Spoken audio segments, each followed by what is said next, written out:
ده جليسرين ماسك في حمض دهني، وده حمض دهني، وده حمض دهني. النقط اللي في الزجزاج دي كربونات، كربون كربون كربون. حلو.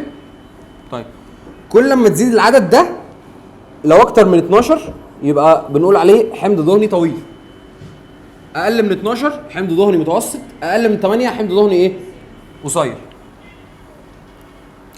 جزيئات الكربون، فاكرين زمان كان لو حد درس كيمياء عضويه او كيمياء بيقول لك مركب الجزيء البنزين ما بيدوبش في الميه.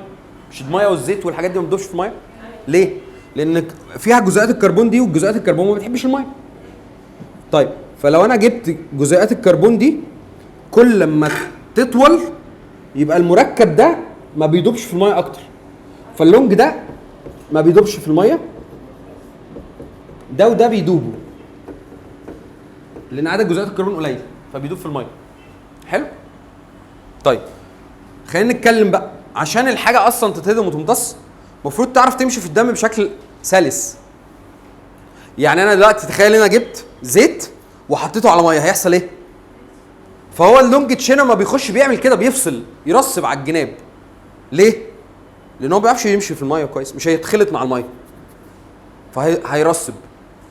فده اللي هيحصل لو انا شربت حاجه او اكلت حاجه فيها